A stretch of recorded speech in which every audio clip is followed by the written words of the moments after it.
안녕하세요. 말씀과 삶입니다. 요사이 코로나19 때문에 이 시대의 교회는 사회로부터 인정받고 존경받는 존재가 아닌 미움과 질타의 대상이 되어버리고 말았습니다. 믿는 자들에게는 안타깝기 이루 말할 수 없는 상황이라고 할 것입니다. 오늘의 말씀은 하나님의 구원과 섭리입니다. 역사적으로 볼 때 과거 흑사병으로 유럽을 휩쓸던 때가 있었습니다. 유럽 인구의 3분의 1이 사망했다고 하리만큼 엄청난 전염병이었습니다. 그것도 카톨릭 국가들이 주류를 이루고 있는 유럽에서 말입니다.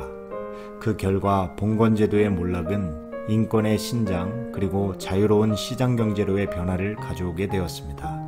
이로 인하여 유럽의 문화는 전통적인 카톨릭 문화에서 탈피하여 탈기독교화가 되어졌습니다. 오히려 현실을 중요시하는 현실주의자들의 등장으로 각 나라들은 더 발전되는 계기가 되었으며 그 위에 세워진 것이 산업혁명이라고 할 수 있습니다.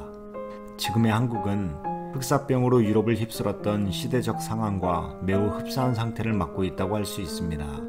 이러한 상황에서 믿음의 사람이라면 몇 가지 던지고 싶은 질문들이 있을 것입니다. 첫 번째, 왜 하나님은 하나님의 능력을 사용하여 구원하시지 않는가? 이 질문은 시대에 관계없이 작게는 개인적으로, 크게는 국가적으로 계속되는 질문일 것입니다. 왜 하나님은 이러한 때에 구원을 안 하시는가? 왜 믿음의 사람에게도 침묵하시는가? 전염으로 인하여 많은 사망자를 냈을 때의 시대적 상황은 물질적 풍요 속에 인간들의 타락으로 인하여 죄악이 가득하던 때였다고 하는 것입니다. 노아의 홍수에서부터 폼페이의 멸망이라든가 소돔과 고모라의 멸망 또는 흑사병이 돌던 시기라든가 각 시대마다 전염병과 멸망은 죄악과 관계가 있었다고 하는 것입니다. 하나님의 섭리적 입장에서 보면 전염병의 원인은 바이러스가 아니라 인간의 죄악 때문입니다. 사람들은 이러한 상태에 이르면 방법만을 찾으려고 합니다. 그 대표적인 것이 백신 개발 아니면 치료제를 만드는 것으로 문제가 해결되는 것처럼 생각합니다. 물론 이러한 방법들은 근본적인 해결책은 아니라고 할 것입니다. 근본적인 문제의 해결은 방법이 아닌 하나님 앞에 나아가 죄악으로부터의 회개인 것입니다. 육의 생명이 함께 있는 한 우리는 반드시 방역을 통한 사회적 거리두기 등을 해야 합니다. 잘못된 신앙관은 하나님의 이름을 욕되게 하는 결과를 가져옵니다. 지금의 성경적 해결책이라면 방역은 철저히 지키되 죄악에 대한 철저한 회개와 하나님께로 돌아오는 자세만이 근본적인 해결책인 것입니다. 니느웨 성이 하나님 앞에 철저히 회개했던 것 같이 이 시대의 재앙에서도 해결 방안은 하나님께로 돌아오는 것입니다. 두 번째, 왜 하나님은 물질의 풍성함을 통해 구원하시지 않는가? 하나님은 물질의 풍성함을 조건으로 사람의 마음을 얻으려 하지 않으십니다. 만물의 주인이신 하나님은 성도가 받을 만한 그릇으로 준비되어져야만 하나님은 그때 부으십니다. 우리의 행복은 물질의 많고 적음에 있지 아니하며 물질은 하나님의 일을 위해 사용되어지는 도구인 것입니다. 또한 물질은 우리의 마음을 담는 그릇과 같은 것입니다. 하나님은 우리의 마음이 인격적으로 하나님께 나아가기를 원하십니다. 이는 물질의 풍성함이 우리를 구원하지 않는다고 하는 것입니다. 오히려 믿음 없는 풍성함은 하나님께로부터 더 멀어져만 가는 저주가 될 수도 있는 것입니다. 하나님은 우리들의 악함을 아십니다. 풍성함을 통해 하나님께 더 멀어질 것을 아시는 하나님은 오히려 어려운 고난을 통하여 믿음의 사람을 만들어냅니다. 믿음의 사람이 되기 위해서는 반드시 고난을 통하여 훈련받아야 되고 순종의 사람으로 세워져야 합니다. 세 번째, 왜 하나님은 전도의 미련한 방법으로 사람을 구원하려 하시는가? 하나님은 전도의 방법으로 하나님의 지혜인 사랑의 마음을 깨달아 알게 하십니다. 전도를 통해 깨닫지 못하는 사람의 마음을 움직여 복음을 받아들이게 하십니다. 하나님은 특별한 능력을 사용하지 않으시고 특별한 경우가 아니고서는 기적이나 표적을 사용하지 않으십니다.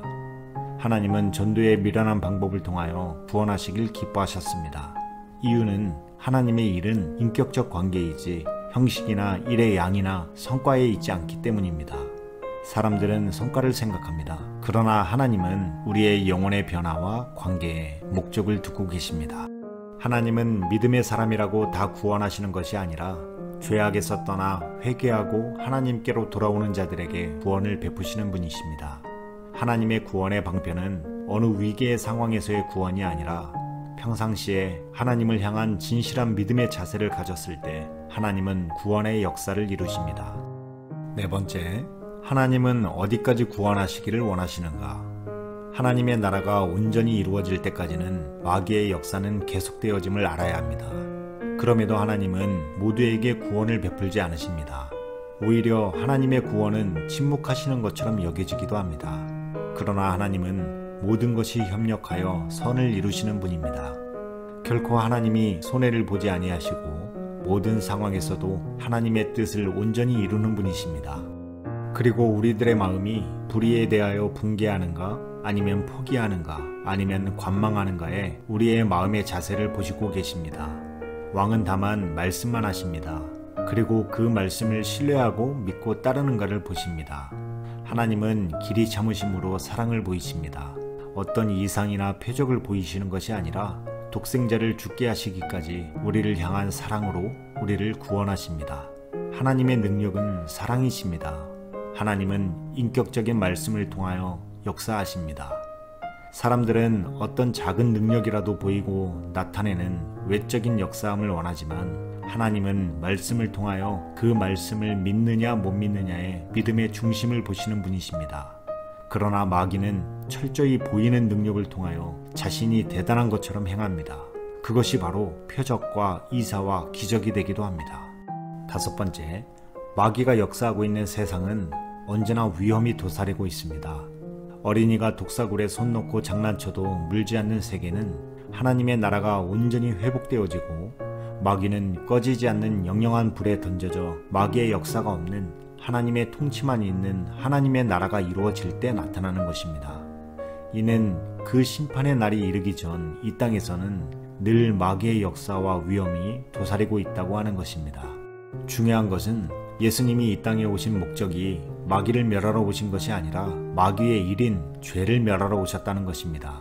이는 마귀를 멸함으로 우리를 구원하시는 것이 목적이 아니라 하나님이 사람을 만드신 본래의 목적인 하나님의 아들들이 되게 하시려는 것을 이루기 위함입니다. 오히려 마귀의 역사함을 통해 우리들의 마음을 더 견고하게 하시며 진실하게 하시며 변화하게 하시는 도구로 사용하시기도 합니다.